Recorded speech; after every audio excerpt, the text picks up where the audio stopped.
the first ever untold story of Girlicious, Robin Antin's PussyCat doll group Dupe. What do you get when you combine reality TV, music, and the PussyCat dolls? Well, you get a low-budget theatrical version of America's Next Top Model. You know, minus the models. Originally formed in 2008, you may or may not remember Girlicious, the sextiful group meant to piggyback off of Nicole Scherzinger and her backup dolls. Girlicious went from obscurity to near worldwide fame in the span of 2 years, thanks to their ringleader, Robin Antin's mission to scout local talent for her newfound social experiment. Combining urban pop with a whole lot of visuals and sex appeal, Girlicious was once said to be the real-life Bratz dolls. However, despite their initial success, their tumultuous career would soon come crashing to an end, thanks to a lack of creative direction and good old racism. Girlicious, the brainchild of choreographer and dancer Robin Antin, best known for creating the controversial PussyCat dolls. In 2007, Antin announced plans for an all-new female group to be formed through a reality show competition. Premiering on the CW network, PussyCat Dolls Presents Girlicious was the second and final season of the PussyCat Dolls Present series, which premiered February 18th in 2008, airing for 8 weeks. Filming began in the summer of 2007 and followed aspiring female singers and dancers competing for a chance to become a part of Robin's ideal fantasy group, Girlicious. PussyCat Dolls Presents Girlicious wouldn't see the light of day in its third installment, getting axed due to low ratings. However, similar to other competition shows looking for their next best thing, the PussyCat Dolls Presents had us hooked in their first and second season. The first season oversaw Robin searching for the next backup doll to be placed in her cultivated PussyCat doll group, responsible for giving us bops like Don't Ya, When I Grow Up, and Buttons.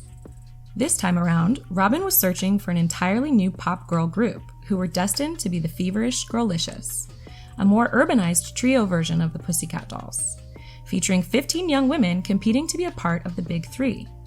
Contestants included Alexis Pelicanos, Carrie Jones, Cassandra Porter, Charlotte Bench, Charlene Nichols, Christina Sayers, Alicia Jareed, Jamie Lee Ruiz, Jenna Artezer, Keisha Henry, Kristen McCallum-Blaze, Megan Dupree, Natalia Meja, and Nicole Cordova, and Tiffany Anderson.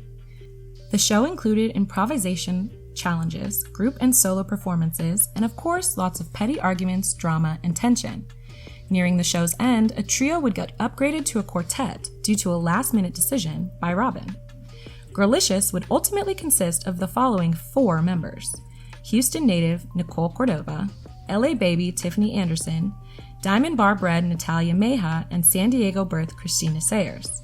Each of the girls showcased unique talents, from acting to singing to dancing, which aided in their unique, diverse style and overall sound. Going through the rigorous process all turned out to be worth it, because in due time the girls were signed to Geffen Records and planning their debut album. Girlicious' first single, Like Me, was released in April 2008, one day after the final airing of the last episode of their reality TV competition show, and it immediately garnered mass attention, charting in the top 10 in Canada, quickly climbing the charts in several other countries and earning them a nomination for Best Canadian Single at the 2009 Juno Awards. Noticing the Canadian fans were larger than anyone else in the group ultimately decided to release their debut album in Canada. Smart move, given that the debut self-titled album, Girlicious, hit big, reaching the 2nd spot on the Canadian Albums chart, going on to achieve platinum certification. The group took their newfound fame in stride, appearing on various talk shows like The Tonight Show with Jay Leno and Good Morning America, and were also featured in magazines such as 17 and E! The album also contained another Girlicious hit that you may either love or hate. But from what I can tell, it appears as though y'all have a love-hate relationship with Stupidish. Others just think it was some stupid-ish. Stupidish was released as the single soon after Like Me, quickly rising to the top of the music charts, surprisingly. Having achieved major success in record time, Girlicious found themselves appearing as guests on numerous television shows, one being Robin Antin's own The Show, which aired on FX networks during 2009 and 2010. During this time, Girlicious performed some of their most favorable songs, like Lollipop. The group also began performing in concerts across the United States and Canada, and gained a large and devoted fan base. Their debut album, titled Girlicious, was officially released in August 2008 and achieved moderate success, peaking at number 64 on the Billboard 200. As you'd expect, the girls, all ranging between the ages of 18 and 20, were over the moon. Tours, an album, and their pretty faces plastered on billboards all around the world. Seeing their fans belt out the playful lyrics to songs like Stupid-ish. As with any career in show business, there were plenty of ups and downs. Despite the occasional setback, Girlicious persevered and continued to work hard. They constantly pushed themselves to put on the best performances and create music their fan base, mostly consisting of young girls who wanted to be them and young adults, would enjoy. The girls never lost sight of their goals and continued to support each other, both on and off stage. As Girlicious continued to climb the ladder of success, they encountered a series of obstacles that threatened to derail their steadily building careers. Before Girlicious even got the chance to show us what they were really about with a second album, Girlicious as we knew it was no more. Member Tiffany Anderson had been cut and tossed out like a bad habit, reducing the quartet back down to its original size. June 2009 would be the last we'd see Tiff as a part of the group. She later took to her personal YouTube channel to let y'all in on what was really going on. Supposedly, the label thought she was just a tad bit too urban, didn't fit the direction they wanted the group to go in. Ain't that something? Too urban for an urban group. She also mentioned that there were personal differences between her and the rest of the girls, creating unnecessary conflict. Christina stepped up to the podium as the unofficial discarded group member, meeting and letting it be known that their new contract with Universal Canada was indeed the mastermind behind giving Tiff the big old boot. Those over at Universal only envisioned Christina, Natalie, and Nicole to be the faces of the group moving forward. Throwing the whole tree, Christina went on to say that every group, from the Beatles to Destiny's Child, had that one extra member that didn't quite fit well with the rest of the group. And once that member was snipped, the real group was revealed, and it became very successful. Honey, the shade of it all. Tiffany was now gone like the wind, leaving Christina, Nicole, and Natalie. Rebuilt, the name of their second album, had soon been released afterwards, but what they should have done is take the album title literally and rebuilt their relationship with Tiffany, because following her exit, Girlicious would plummet harder than Sweetie's album sales.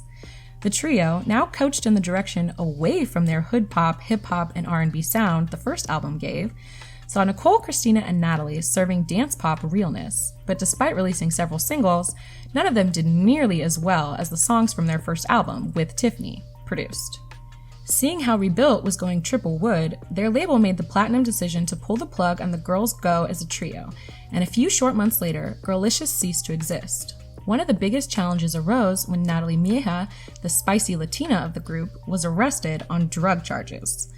The news hit the group harder than the rocks of cocaine she had tucked in her purse during a traffic stop, and the other two girls struggled finding their footing without her, but they refused to let this setback define them, rallying together to keep their music alive.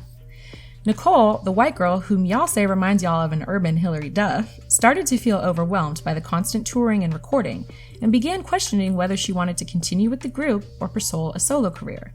Christina, who would leave the group given that Natalie was out here being caught with the snow around her nose, and decided to throw in the towel altogether, and just like that, Girlicious, whether a quartet or a trio, were officially over, tucked away in the Y2K girl group nostalgia bin that could have been. Each member has since gone on to pursue their own individual careers. Tiffany Anderson has also gone on to become a talented pop and glass artist and painter, amassing triple-digit followers on the gram. Following her stressful experience within the group, she picked up art to distract her.